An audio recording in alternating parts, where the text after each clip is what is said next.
prikaði og spøy, så tog David Guds til sín. Hej, hjertelig velkommen til verklags.fo. Vi sitter halda røttetjammer og en snedig idé så det tog at jeg for køla. Først så tar vi om dåp og om å være god lojen og i dåpen. Ferdig ut og gjør alt fakkaslett til mine lærersvenner. Kanskje her snakker vi om at vi loja andre mennesker til frelse og vi loja det til Jesus. Dåpet tar i navnet Færens, Sonarens og Heilig Andans. Kanskje her snakker vi om til Lýdni som fyra Petersbrev 3:21 snakker om. I hese videoen så får vi snakke videre om Lýdni og hvordan vi kunne være en kvinna eller en maður etter Guds egna hjarta. Gud sier vi Samuel til han sendte han ut og løyde som nudgen kanskje til Israel. Jeg hikker ikke tog som menneskene hikker etter. Tog menneskene hikker tog som fri egenom, men Herren hikker etter hjertan. Gud hugde ikke etter utdraget. Hvordan en person ser ut, hvordan høver, sterskere og vekker han er, eller hvordan han bærer seg et. Gud hugde langer. Han hugde og han hikker enn og i det etter hjertan. Da David var løyde framfor Samuel, sier Gud, Røys til å salve han til han til. Til å si at Gud sa David som en mann etter synen egna hjärsta som han ville salve til kong. Men vi hittar til løyve Davids har vi i mengen så undrast av hvor David var en maður etter Guds hjärsta. Særlig at ta i hugsa om de store mistøysene David gjør i sin løyve. Så hvor var David en maður etter Guds hjärsta? Misgerðir Davids. Han har jo flere koner. Heter ikke rett sambart året Gud som da ser om en mann og en kvinna. Tog for mæveren fra fægir og mæver og held til konsyna at de begge skulle være 8 holdt. Og i helder man heva nekvar koner til så var hjertansere løyt til frafall og vi kunne lese mange andre vers. 2. David flåtte sottmål og ørstet til Sion av sin egna hot og fyllde ikke fyrskipan Guds. 3. David drev hår vid kone Uria Batsebo, drev Uria og tog til sin kone Uria. Men hetta og David hei gjørst var øtt og i egen Guds. 4. David kibar for folketilling mot vilja Guds. Og etter best hugt etter Mr. David kunne vi spørre hvor Gud valgte David til kong. Og hvor Gud sier at David var med etter hans egna hjärsta. Sannleggen at vi har ødel synda, som Rambrev 3:3 sier. Og Jeremias 10:9 sier at okkara egna hjärsta svikafullegare enn alt annet. Som vi hørte om i videoen om frostingar, så var det trúgvandi mennesker frosta. Og koma fettelig frosting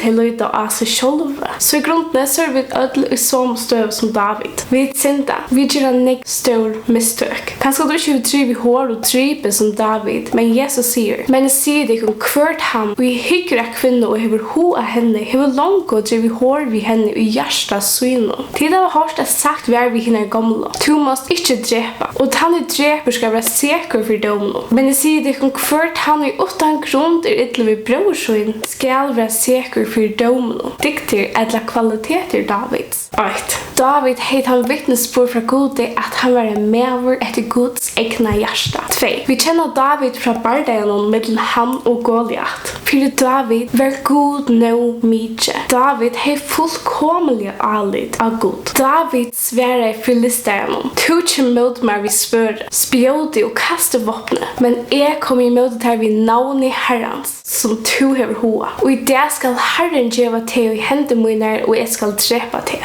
Da stender også om David at han var djarvur bardaga maður, og heit han vittnesbord fra menneskjon at Gud var vi honom. Jeg vil se sånn og i seg Betlehemit, som køner å spela. Han djarvur maður og bardaga maður, årkringur og vekker maður, og Herren vi honom. 3. David var en gauur og tryggvur viner. Han held sine lyfte som han og Jonathan hadde gjørst. Jonathan var viner David, men òsne sonur fudgjenda Davids. David held sitt lyfte, enda atlana Jonathan var deir. Det stender at David elskar Jonathan som sina egna sa. David elskar næsta sin som seg sjálva.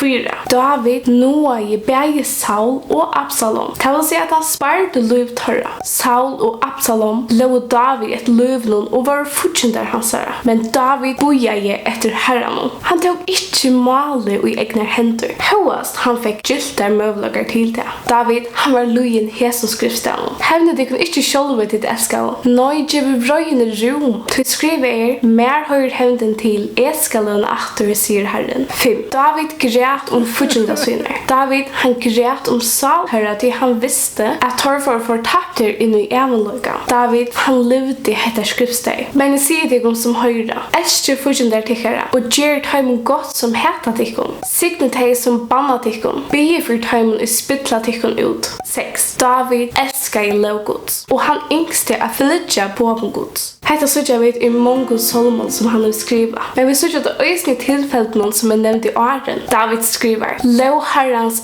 fullkommen. Hon lugar salma. Vittnesbord Herrans trofastor. Han ger hin enfald av visam. Fyrskipanar Herrans rattar. Ter glia hjärsta. Bo Herrans rönt. Ta lyser upp egene. Att göra välja till en god mun. Glädje mun. Låt henne mer hjärsta. Tjej. David jotta i sina synd. Och all Hettar de bästa kvaliteter som David hever. Och ett en kvaliteter som inte hjärsta att heva. Nummer 8.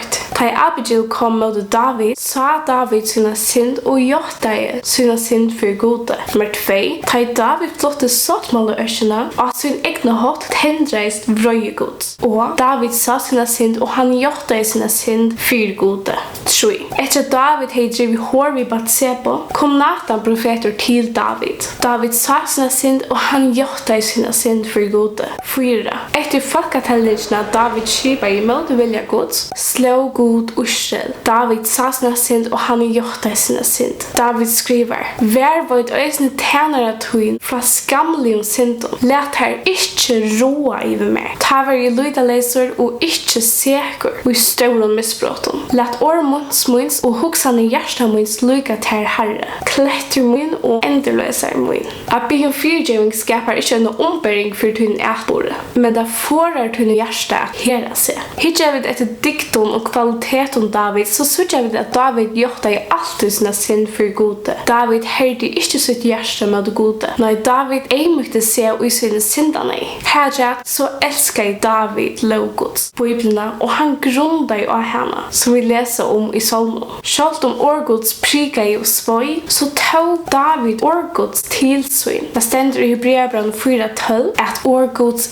kvast. David han vidkände årgods. Han tog det tillsyn, jotta i syndersyner och lät god bröjda han. David han rände inte tillpassa årgods till syner omstövare. Men han tillpassade sitt liv efter årgods. Gosse vi här och mer. Trúgvandi till många av oss som trúgvandi att vi her och hjärta mot goda självdömon luttlo eller oskönliga synden. Vi dömer inte ta i årgods prikar och dömer huxaner och rajärstans. Så istället för att göra en evil god så vill jag vid bröjda årgods för att rättvisera och egna gärder.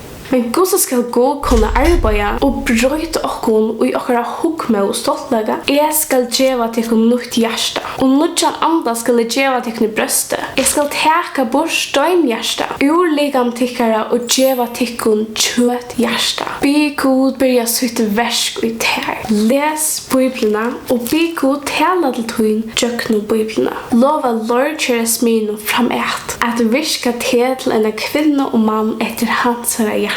Kan Gud säga Hettar om det? Jag önskar att det ska vara okra bön. Att Gud ska kunna säga om oss som han säger om David. Jag har funnit David som vi säger. Man efter hjärta munnen, han ska göra alla vilja mun. Kan Gud säga mig? Jag har funnit, sätt ut namnen. Sätt i mitt namnen så är det steg. Jag har funnit Dino, dötter Jens. Kvinna efter hjärta munnen, hon ska göra alla vilja mun. Det är något som kan vara okra bön. Att Gud ska släppa virka i oss och bruka oss att främja vilja syn. Och nästa för så är evned att känna vilja Guds. Jag vill att han kan kalla det lika dröknässer och följa videos som jag gör det. Och så han kan ta så är det bara att min Gud är så stor. Tack för det. Här är en signal. Bye bye.